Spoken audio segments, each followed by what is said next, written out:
السلام عليكم ورحمة الله وبركاته.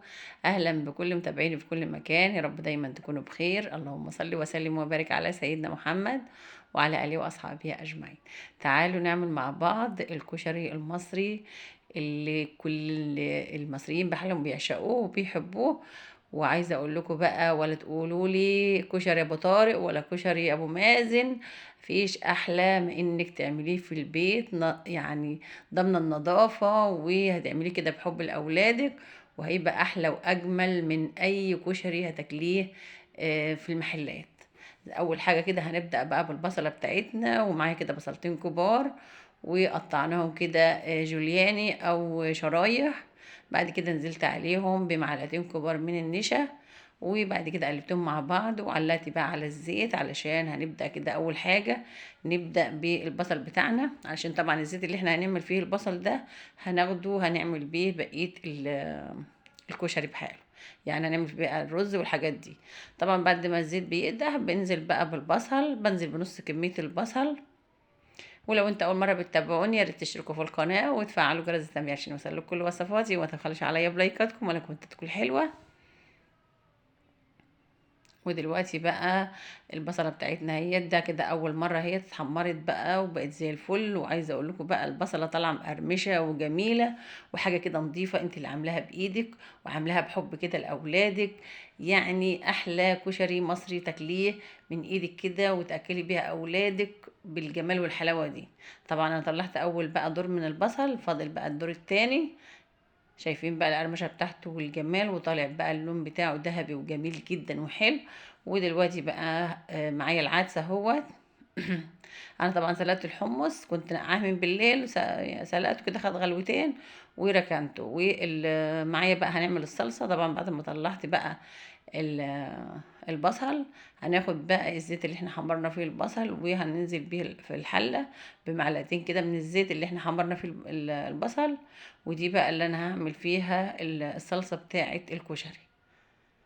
طبعا المفروض كنت انا احط معلقة توم، بس انا نسيت وحطيت الصلصة الاول. فانا بقى هحط معلقة التوم في قلبه. مش يعني انا نسيت، كنت احط بقى بعد ما حطيت الزيت احط التوم، واول ما التوم يحمر انزل بالطماطم، بس انا نسيت خالص التوم ونزلت بالطماطم. فانا بقى احط شويه كده من التوم المهروس، وهقلبه مع بعضه. يعني هسويه كده ني في ني كده، مش هحمر التوم. هنزل بقى بالتوابل بتاعتي، والتوابل بتاعتنا طبعا كزبرة وكمون وملح وبابريكا، فيش اكتر من كده. وهسيب بقى الصلصة بتاعتنا كده تتسبك مع بعضها. دلوقتي بقى اهوت معلقة كمون، معلقة بابريكا، معلقة كزبرة ناشفة، ومعلقة من الملح، وهسيبه بقى يتسبك مع بعضه. ونروح بقى نشوف الحاجة التانية اللي هنعملها. هنعمل النهارده بقى مكون جميل كده هيخلي هيخلي انا ساعات ببقى انسى شويه كده، فاعذروني لو اتلخبطت يعني. طبعا ده المكون بقى السحر الجميل اللي هيخلي الكشري بتاعنا ده طعمه تحفه، اللي هو العدس الاصفر. هعمل كده احط عدس اصفر على الرز. وطبعا انا بقول لكم ده كميه المكرونه اللي معايا هي. وده العدس بقى بجبه انا نقحته، علشان طبعا هسوي العدس مع العدس الاصفر والرز والعدس بجبة مع بعضهم كلهم في حلة واحدة. دلوقتي بقى علقت على حلة المكرونة اللي هسلق فيها المكرونة.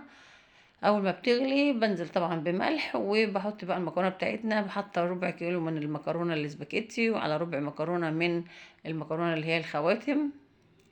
وطبعا أول بقى ما تستوي معانا هنزل برضو بشوية من الزيت، وهنزل بعد المكرونة بتاعتنا ما تستوي هصفيها. وفي نفس الحلة اللي أنا سلقت فيها المكرونة ديت احط معلقتين من الزيت وهنزل عليها المكرونه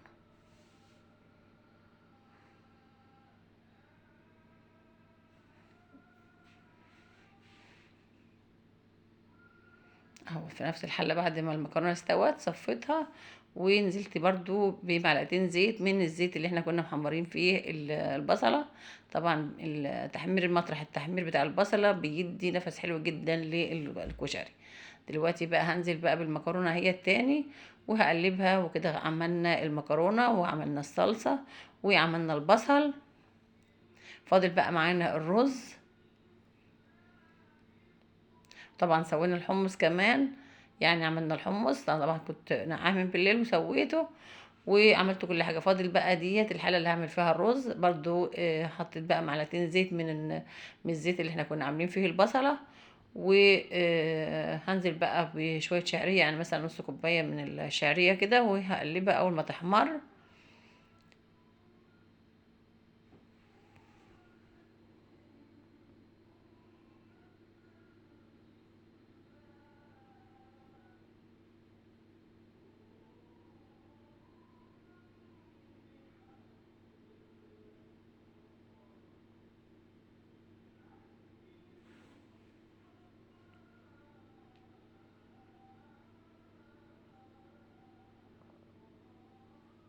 طبعا انا نقعت العدس اهوت في ميه، علشان برضو زي ما قلت لكم كده انا هسويه مع الرز. يعني كله، يعني هسوي الشعريه مع الرز مع العدس الاصفر مع العدس بجيبه كله في حله واحده.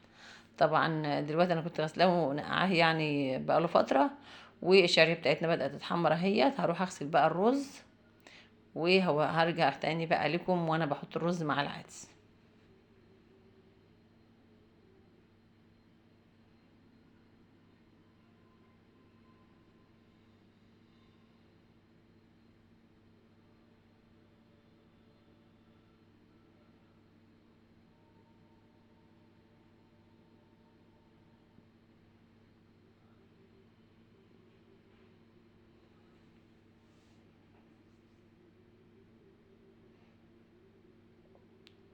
بعد بقى ما الشعريه بتاعتنا اتحمرت، هنزل بقى بالعدس بجبه، وهنكون غاسله بقى الرز بالعدس الاصفر، وهحط الملح بقى واظبط الميه بتاعته.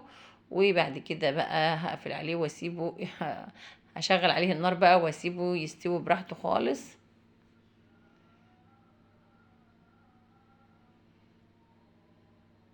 نحط ملح ونحط شويه كمون وشويه من الفلفل الاسمر، ونزود الميه ونغطيه بقى ونسيبه لما يشرب مع نفسه.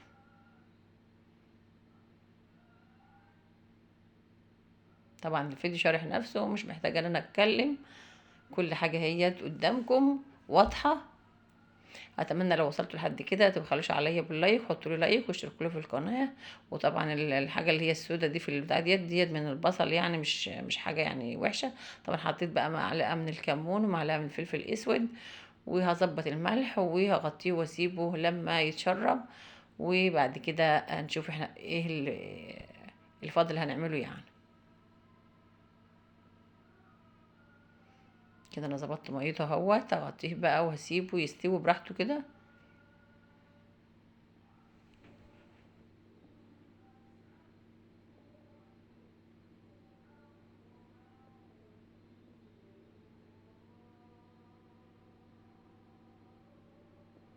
وديت الصلصة هي جهزت معانا. طبعا الصلصة انا عاملة الصلصة والحاجات دي كلها بدري.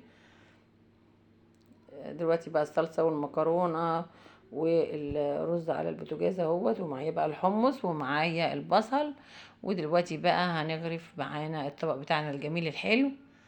هننزل بقى بشوية من الرز. عايزه اقول لكم بقى الرز اللي بتاع العدس الاصفر بياخد الرز بتاع الكشري ده في حتة تانية خالص، بيخليه طعمه جميل جدا، يعني احلى من بتاع المطاعم، بجد بجد تحفة، وبيدوله طعم جميل جدا. طبعا بقى هنزل بشوية من المكرونة. بعد كده هجيب بقى شوية من البصل، البصلة بتاعتنا كده ذهبية وجميلة وحلوة ومقرمشة. وهنزل بقى بشوية من الحمص كده نزين بيها الطبق بتاعنا. طبعا انا بعمل لكل فرد طبق كده بتاعه لوحده ياكله براحته. اهو بالشكل ده. طبعا ما بحط الصلصه، بخلي الصلصه دي بقى بحطها جنب الاكل كده، ياخد منها وياكل. شايفين بقى ده كده بقى الغدا بتاعنا النهارده، غدا جميل وغدا لذيذ وغدا الواناته كده جميله وتفتح النفس، وحاجه بجد كده تحفه وجميله. وعايزه اقول لكم بقى بجد شويه كشري، لا تقولوا لي ابو مازن ولا تقولوا لي ابو طارق ولا تقولوا لي المحلات ولا تقولوا لي اي حاجه خالص. احلى حاجه تعمليها بايدك كده، حاجه نظيفه حاجه حلوه، انت اللي عاملاها، بجد بجد تحفة. اتمنى لو عجبكم الفيديو متبخلوش عليا باللايك، واشوفكم بقى في وصفة جديدة، والسلام عليكم ورحمة الله وبركاته.